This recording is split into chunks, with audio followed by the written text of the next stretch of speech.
สักการะพระพุทธาก็ได้2464ศรัทธาญาติโยมทั้งหลายข้ามวันที่สำคัญเนาะเป็นวันสำคัญแต่ว่าเป็นวันที่เจ้าไทยทั้งหลายรู้สึกว่ามันเป็นวันที่เฮาทั้งหลายได้สูญเสียบุคคลอันเป็นที่รักบุคคลผู้ยิ่งใหญ่เป็นบุคคลของแผ่นดินเป็นบุคคลของโลกเป็นป้อของแผ่นดินที่คนทั้งหลายได้ใจคำว่าป้อหลวงเนาะบ้านเฮาป้อหลวงก็คือเป็นป้ออุ้ยป้อม่อนเป็นห้องว่าป้อหลวงนะแต่บุคคลท่านหนึ่งเป็นพระราชามหากษัตริย์ที่คนทั้งหลายได้ใจสรรพนามเรียกถึงพระองค์ว่าเป็นป้อหลวงของปวงชนชาวไทยก็คือพระบาทสมเด็จพระเจ้าอยู่หัวรัชกาลที่9พระบรมราชชนกพระชนากาธิเบศรอดุลเดชราชวิกรมพระบรมราชชนกขององค์พระบาทสมเด็จพระเจ้าอยู่หัวรัชกาลที่10ของเฮาแต่ว่าพระองค์ก็เป็นป้อหลวงของปวงชนชาวไทยพี่น้องทั้งหลายแต่ว่านี้เป็นวันที่น้อมรำลึกถึงคุณงามความดีของพระองค์เนาะเป็นวันที่เจ้าไทยของเฮาได้สูญเสียพระองค์ไปวันค่ำตะวันนี้สถานีวิทยุต่างๆได้เปิดเพลงที่เป็นการย้อนรำลึกถึงเหตุการณ์เมื่อวันที่13เดือนตุลาคมปี2559ที่เฮาได้สูญเสียพระองค์ไปก็มีหลายเพลงที่เฮาฟังแล้วก็น้ำตาไหลเนาะบางคนมันบันไหลออกตั้งตาแต่มันไหลมันโตกในจิตในใจของเขาเพลงของครูสลาคุณวุฒิก็ดีเพลงของหลายๆคนนักประพันธ์หลายๆคุณปานประกาศิษย์คนหลายๆคนเนาะศิลปินแห่งชาติที่เป็นประพันธ์กันมาเอานักร้องลูกทุ่งเอานักร้องลูกกรุงมาร้องเพลงรำลึกถึงพระองค์แล้วก็มีเพลงของคุณสุนารีก็มีเพลงเยอะแต่ว่านี่ก็ได้ฟังในรายการที่สถานีวิทยุก็มีได้ฟังก่อนที่ครูบาอาจารย์เพิ่นจะออกอากาศออกรายการเพิ่นก็เอาเพลงที่เกี่ยวกับคนตั้งหลายที่น้อมรำลึกถึงคุณงามความดีของในหลวงของปวงชนชาวไทยเฮาเนาะในวันที่ผ่านมาก็ได้ฟังกันแล้วก็ยังมีนักจัดรายการวิทยุดีเจต่างๆในคลื่นสถานีวิทยุต่างๆก็เอาพระราชประวัติขององค์พระบาทสมเด็จพระเจ้าอยู่หัวภูมิพลอดุลยเดชมหาราชพระชนกาธิเบศรมาเล่ามามาจาแต่ละมุมแต่ละเรื่องที่พระองค์ได้ทำไว้ซึ่งก็เป็นประโยชน์หิตานุหิตะประโยชน์ต่อปวงชนชาวไทย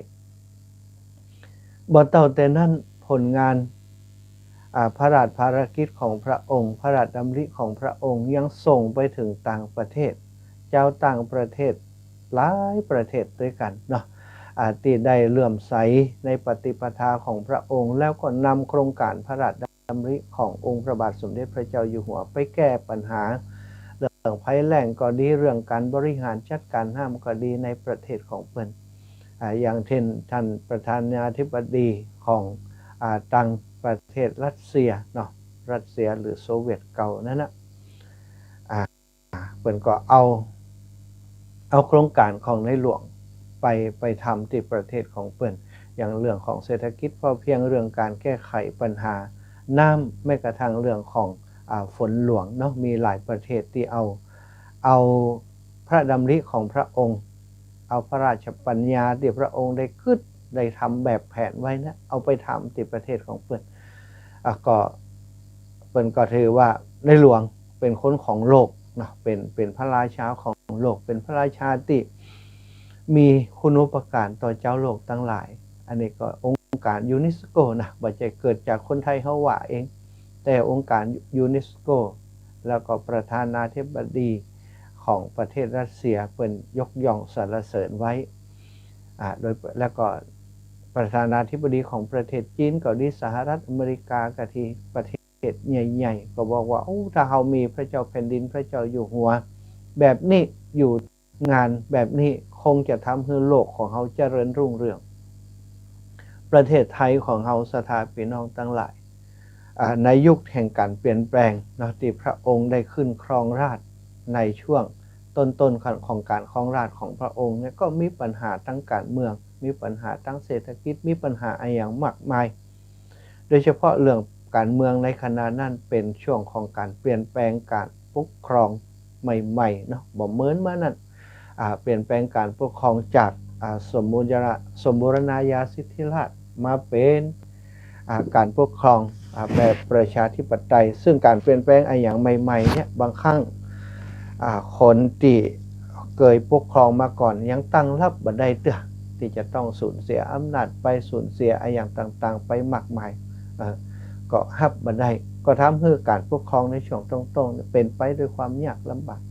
เดี๋ยวก็มีการปฏิวัติเดี๋ยวก็มีการยึดอำนาจเดี๋ยวก็มีการกดขี่หลายสิ่งหลายประการซึ่งตอนนั้นเนาะสถาบันพระมหากษัตริย์ก็อยู่ในสภาวะที่งอนแงนคอนแค้นอยู่เชื้อพระวงศ์ต่างๆก็มีส่วนหนึ่งที่ถูกลังแกก็อย่างก็ต้องเดินทางไปอยู่ต่างประเทศต้องเดินทางไปบางฝั่งก็ไปศึกษาเอาครอบครัวไปอยู่ต่างประเทศเนี่ยเพื่อจะลดปัญหาเนาะลดปัญหาการที่จะต้องเป็นมีความขัดแย้งเกิดขึ้นในแผ่นดินเช่นเดียวกันเนาะอย่างตอนนั้นก็พอมีเหตุการณ์อย่างต่างๆที่มันบันคงแล้วก็พอดีรัชกาลที่7เปิ่นก็สละราชสมบัติไปก็ทำให้จะต้องมีการเสาะหาคนที่จะขึ้นมาเป็นพระเจ้าอยู่หัวเป็นพระเจ้าอยู่หัวรัชกาลต่อไปก็ไปเลือกดูว่าผู้ใดที่จะเหมาะสมราชวงศ์องค์ไหนที่จะเหมาะสมขึ้นมาตามลำดับอาวุโสหรือว่าตามลำดับชั้นที่จะขึ้นมาก็ไปพบว่าต้นตระกูลหรือว่าตระกูลวงของพระองค์ขององค์พระบาทสมเด็จพระเจ้าอยู่หัวของเราเนี่ยพระราชชนกของพระองค์เนี่ยก็อยู่ในลำดับขั้นที่เหมาะสมที่สมควรที่จะขึ้นมาเป็นผู้ปกครองแผ่นดินในช่วงนั้นเป็นพระเจ้าอยู่หัวในช่วงนั้นก็ได้ไป ข้าราชบริพารทั้งหลายเนาะก็ไปขอกับพระบาทสมเด็จเป็นพระเจ้าอยู่หัวรัชกาลที่8ขึ้นมาครองราชย์ซึ่งตอนนั้นพระเจ้าอยู่หัวรัชกาลที่9ของเขาก็ถือว่าเป็นน้องยาเธอเป็นน้องเนาะเป็นน้องบ้านเขาก็เป็นน้องของพระเจ้าอยู่หัวรัชกาลที่8ก็ได้มาช่วยปีอ้ายเปิ้นในการที่จะมาเป็นพระเจ้าแผ่นดินเป็นพระเจ้าอยู่หัวปกครองแผ่นดินก็ต้องอาศัยมีความรู้มีกำลังคิดกำลังใจต่างๆก็ได้คลุกคลีติมงได้หารือพระราชกิจกับรัชกาลที่8มาโดยตลอดก็ได้หู้ความเคลื่อนไหวของเหตุการณ์บ้านเมืองของคณะนั่นว่าเขาจะต้องพัฒนาสิ่งใดทำสิ่งใดก่อนสิ่งใดหลังอย่างเป็นปัญหาโดยเฉพาะเรื่องปากท้องของพี่น้องประชาชนช่วงนั้นก็ประเทศเฮาเป็นประเทศที่ยากจนยังถือว่าเป็นประเทศที่มีด้อยพัฒนาการสาธารณสุขก็ดีการอาชีพก็ดีการคมนาคมก็ดีบ่มีอย่างที่เจริญสักอย่างเนาะเจริญสักอย่างมีอย่างก็เป็นปัญหาไปหมดก็มาร่วมพระราชดำริกับพระเจ้าอยู่หัวรัชกาลที่8เพิ่นหลังจากนั้นมาอยู่มากันแห่งประเมินรัชกาลที่8พระองค์ก็มาเสด็จสวรรคตไปโดยอุบัติเหตุในเรื่องของปืนผาหน้าไม้เนาะสวรรคตไปก็จำเป็นที่จะต้องเสาะหาคนที่ขึ้นมาสืบแทนรัชกาลที่8ก็ไล่ไปไล่มาก็เป็นในหลวงรัชกาลที่9ของเฮาบุญญาบารมีของเปิ้นสมบูรณ์ที่จะขึ้นมาเป็นพระเจ้าอยู่หัวแทนพระเจ้าอยู่หัวผู้เป็นพี่ชายของพระองค์รัชกาลที่8ขณะนั้นพระองค์ก็ยังศึกษาอยู่ที่ต่างประเทศอยู่แ แต่ก็ได้รับการติดต่อประสานขอพระเมตตาให้มาเป็นพระเจ้าอยู่หัวพระองค์และพระประยุรญาติทั้งหลายสมเด็จย่าก็จำเป็นเนาะจะต้องรับหน้าที่รับตำแหน่งนั้นโดยความจำเป็นจำยอมซึ่งหลังจากที่พระองค์ได้รับภาระหน้าที่ได้รับความไว้วางใจจากพระประยุรญาติตลอดถึงพี่น้องประชาชนที่ขออัญเชิญพระองค์ขึ้นสู่ราชสมบัติเป็นพระเจ้าอยู่หัวเมื่อปี 2489 ซึ่งตอนนั้นพระองค์มีพระชนมายุได้19 ปียังเป็นวัยรุ่นยังเป็นละอ่อนอยู่ถ้าบ้านเฮาบัดเดียวนี้ก็ยังลึกอยู่เนาะแต่พระองค์นี่คงบ่ได้มีโอกาสจะเป็นเหมือนละอ่อนทั่วๆไปเพราะว่าเป็นเชื้อพระวงศ์ที่จะต้องมาดำรงตำแหน่งใหญ่ในประเทศในแผ่นดินนี้เป็นที่สักการะบูชาของบรรดาผู้อยู่ใต้การปกครองข้าราชการทหารตำรวจตลอดถึงพระสงฆ์นิกรประชาชนพระองค์มีพระชนมพรรษา19 พรรษาเมื่อวันที่5 พฤษภาคม 2493 สถาพี่น้องพระองค์ประสูติเมื่อวันที่5 ธันวาคม 2470 มาได้รับการร้องขอเนาะได้รับการอัญเชิญคือมาเป็นพระราชาพระมหากษัตริย์พระเจ้าอยู่หัวเมื่อวันที่5 พฤษภาคม 2493 พระองค์ก็รับด้วยเห็นด้วยความเมตตาต่อพระสงฆ์นิกรของพระองค์ทั้งหลายก็ได้ทำหน้าที่จากวันนั้นมาจนมาถึงวันเวลาที่พระองค์ได้ปฏิบัติภารกิจหน้าที่ของพระองค์หลังจากพระองค์จบการศึกษาจากต่างประเทศแล้วก็มาเป็นพระเจ้าอยู่หัวอย่างสมบูรณ์แบบบ่ได้เสด็จไปต่างประเทศไปที่ไหนแห่มเลยศรัทธาทั้งหลายยุ่งอยู่กับการพัฒนาคิดค้นทฤษฎีต่างๆพัฒนาประเทศต่างๆตามนโยบายของตั้งรัฐบาลโดยตามที่พระองค์ดำริโดยพระองค์เองโดยบางส่วนที่รัฐบาลเพิ่นทำพระองค์ก็มีคำข้อแนะคำนำไปคนทั้งหลายราชการทั้งหลายก็เอาไปทำส่วนของพระองค์เองนั้นก็ไปทำโครงการต่างๆที่เพื่อจะสนองตอบหรือว่าเคียงคู่ขนานไปกับนโยบายของทางรัฐบาลบางเตือรัฐบาลเปิ่นทำมันมีขั้นตอนอย่างยุ่งยากกว่าจะขออนุญาตมาไหลจากตั้งหลุมไปถึงตั้งบนกว่าจะถึงตั้งบนข้ามปีข้ามวันข้ามเดือนไปเนาะฉะนั้นในโครงการบางอย่างที่จำเป็นต้องรีบด่วนต้องทำทันทีพระองค์ก็จะเอามาทำเป็นโครงการเรียกว่าโครงการในพระราชดำริโครงการพระราชดำริโครงการในพระราชดำริของพระเจ้าอยู่หัวไป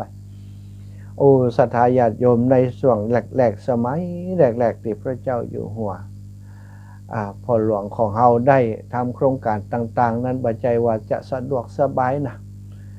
บางครั้งบางทีนี่คนที่จะทำตามพระองค์ได้ก็ยังบ่มีเตือจำเป็นต้องส่งคนไปฝึกฝนส่งคนไปเสาะหาคนที่จะมารับใช้ในพระยุคลบาทนั้นก็บัจจัยว่าหาได้ง่ายๆนะหายากอยู่จะหาคนที่เปิ่นมีความรู้แล้วก็มีความเสียสละทำงานอารมณ์เป็นรวมตายกับพระองค์นั้นยากในช่วงต้นๆก็มีสมเด็จพระนางเจ้าพระบรมราชินีนาถของเฮาพระพันปีหลวงพระองค์เดียวที่เข้าใจว่าพระองค์คิดอย่างทำอย่างมีความตั้งใจอย่างทุกวันของพระเจ้าอยู่หัวบอกเคยเป็นวันว่างมาเป็นวันที่สบายเลยแม้แต่วันพักผ่อนวันที่อยากอยู่กับครอบครัวพระองค์ก็ทรงงานตลอดเวลาทรงงานตั้งแต่วันแรกที่รับจะเป็นพระเจ้าอยู่หัวของปวงชนชาวไทย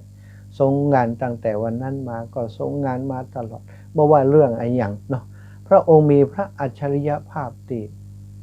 ที่หาผู้ใดจะมาเทียมเท่าเทียมทันบ่ได้ศรัทธาทั้งหลายบอกว่าจะเป็นการกีฬาการงานอาชีพทักษะในงานช่าง งานวิศวกรรมต่างๆออกแบบสิ่งประดิษฐ์ต่างๆมากมายนับบัดถ้วนเนาะนับบัดถ้วนอย่างเช่นกังหันใช้พัฒนากังหันใช้พัฒนากดีโครงการแก้มลิงกดีที่แก้ปัญหาเรื่องน้ำท่วมโครงการแก้ปัญหาอย่างดินเค็มดินจืดดินเค็มดินสปะดินที่เป็นกรดเป็นด่างอะไรอย่างต่างๆในภาคใต้บางตีบางแห่งตีดินกว้างเป็นพันเป็นหมื่นแสนไร่แต่เนี้ยอย่างไม่ได้เป็นดินเค็มพระเจ้าอยู่หัวพระองค์ก็ไปดูเอานักวิชาการไปบอกไผก็หนีหมดเนี่ยถึงว่าได้ธรรมชาติมันบ่เอื้ออำนวยต้องไปเนี่ยที่สมบูรณ์พระองค์ก็ว่าตีประชาชนอยู่มันควรจะสมบูรณ์ทุกตารางนิ้วของแผ่นดินไทยมันบ่สมบูรณ์เขาก็เนี่ยคือมันสมบูรณ์กะเนาะก็เกิดของการแกล้งดินศรัทธาพี่น้องแกล้งดินอะของการก็ของการแต่ละของการเนี่ยชื่อก็แปลกนะการวิธีการก็แปลก วิธีการแก้ปัญหาก็แปลกบ่มีไผกึดพระองค์ทรงกึดนอกกรอบตีวิชาการไปบ่ถึงอย่างโครงการแกล้งดินนี่ก็เนี่ยจะได้ดินเค็มแกล้งจะได้คือมันเป็นดินที่สามารถเอามาปลูกพืชเอามาเนี่ยอย่างได้สุดท้ายโครงการที่พระองค์ทำประสบความสำเร็จเป็นตัวอย่างเป็นแบบอย่างในการแก้ปัญหาดินเค็มโดยเฉพาะจังหวัดภาคใต้หรือว่าตั้งภาคอีสานตั้งภาคเหนือที่มีปัญหาก็ใจสูตรนั้นของการแก้ปัญหาภัยแล้งตีแรงเพราะจะเป็นทะเลทรายปลูกอะไรอย่างก็บ่ได้บ่มีน้ำเนี่ยจะได้ให้มันมีน้ำเนี่ยจะได้ให้มันมีน้ำพระองค์ก็ไปแก้ปัญหาแก้ปัญหาไปร่วมคิดร่วมทำกับพี่น้องประชาชนมอบโครงการมอบนโยบายไปทำอย่างเช่นแก้ปัญหาดินโยดดินพังดินในพื้นที่แล้งดินบ่อุ้มน้ำ พระองค์ก็นำยาแฝกไปปลูกก็ปรากฏว่าแก้ปัญหาในสถานพี่น้องทั้งหลายยาแฝกจนปัจจุบันนี้ก็มีการวิจัยต่างประเทศบางประเทศที่เป็นประเทศทะเลทรายเพิ่นเอาไปเนี่ยไปทำเกิดผลเกิดความสำเร็จขึ้นมาในประเทศของเพิ่นโดยเฉพาะในประเทศไทยของเราก็หันเป็นประจักษ์แล้วว่าโครงการที่พระองค์ทำเนี่ยทุกโครงการเนาะทุกโครงการทำด้วยความตั้งใจทำแล้วก็ประสบความสำเร็จเป็นอย่างดีเลยอันนี้คือสิ่งที่คนทั้งหลายต้องยอมรับในพระอัจฉริยภาพของพระองค์ในพระอัจฉริยภาพของพระองค์อย่างโครงการแก้ปัญหาน้ำท่วมซ้ำซากในภาคกลางบัดเดียวนี้ก็กำลังเผชิญปัญหาอยู่นะสถานพี่น้องทั้งหลายมันแก้ไขปัญหาจะได้เวลาน้ำท่วมน้ำทั้งเหนือไหลลงไปเนี่ยน้ำป่ามันไหลมันจะตั้งแต่ฤดูฝนต้นฤดูฝนตกมาน้ำก็สะสมในเขื่อนเต็มเขื่อนทั้งเหนือเรียบร้อยมันก็ไหลเข้าไปในภาคกลางพอไหลเข้าไปในภาคกลางเนาะในภาคกลางต่างๆนั้นก็กลายเป็นพื้นที่ที่น้ำท่วมเนาะน้ำท่วมขังตลอดนะน้ำท่วมขังตลอดก็เนี่ยจะได้ศรัทธาญาติโยมทั้งหลายเพิ่นก็เลยมาขึ้นโครงการเพื่อจะแก้ไขปัญหาต่างๆนั้นพระองค์ก็ไปหาดูแผนที่ในพื้นที่ลุ่มต่ำเพื่อจะแก้ปัญหานี้ก็เกิดโครงการว่าไปกึดถึงว่าเวลาลิงเนี่ยเวลามันมีอาหารนักมันก็พยายามจะกินเอาเก็บใส่เข้าไปในปากมันเอาไปไว้ตีคอไว้ตีกับพุ่งแก้มของมันตีกับพุ่งแก้มของมันลิงนี่มันจะมีคอเย็นๆเนาะเอาไปใส่ในหั่นพระองค์ก็มาคิดว่าบัดเดียวนี้ฝนตกมันนักหน้ามันนักเนี่ยจะได้เนาะเนี่ยจะได้พระองค์ก็เลยใช้วิธีว่าตั้งชื่อโครงการว่าโครงการแก้มลิงว่า กับพุ่งแก้มของลิงนะที่ลิงมันกินผลไม้เข้าไปใส่มันทำให้ทุกคนนึกภาพออกเพราะเฮือนข้าราชการข้าราชบริพารกลุ่มผู้จัดการน้ำทั้งหลายในทราบว่าพระโครงการที่พระองค์คิดพระดำรินั่นก็คือโครงการแก้มลิงเนี่ยจะได้โครงการแก้มลิง ก็ไปเซาะพื้นที่ลุ่มต่ำแล้วก็ขุดเป็นสระเป็นอะไรอย่างไว้กว้างๆเป็นพื้นที่กว้างๆที่มันเป็นพื้นที่ลุ่มต่ำเนี่ยอย่างบ่ได้นะเอามาจัดการขุดเป็นสระขนาดใหญ่เป็นทะเลสาบขนาดใหญ่อย่างเช่นทะเลสาบตีพระรามเก่าเนาะวัดพระรามเก่านะสถานญาติโยมทั้งหลายอันนั้นก็เป็นโครงการแกมลิงโครงการแรกๆที่พระองค์จำลองและก็ทำประสบความสำเร็จประสบความสำเร็จจนเกิดเป็นโมเดลต้นแบบกระจายไปทั่วพื้นที่ภาคกลางแล้วก็ภาคอีสานบางส่วนภาคเหนือภาคอีสานภาคกลางภาคใต้เนาะที่มันเป็นพื้นที่ลุ่มต่ำก็ใช้วิธีนั้นอย่างอาตมาตอนเดินธรรมยาตาก็ไปปะที่จังหวัดตากเนาะจังหวัดตากพื้นที่ติดต่อจังหวัดตากครับจังหวัดลำปางเป็นโครงการแกมลิงลักษณะอย่างเงี้ยเป็นพื้นที่ลุ่มต่ำที่น้ำท่วมซ้ำซากปลูกข้าวปลูกอย่างบ่ได้พระองค์ก็ไปทำโครงการที่นั้นก็หลายพันไร่อยู่เหมือนกันสุดลูกหูลูกตาเกิดประโยชน์น้ำในฤดูฝนตกหนักมันก็เข้าระบายจากไหนา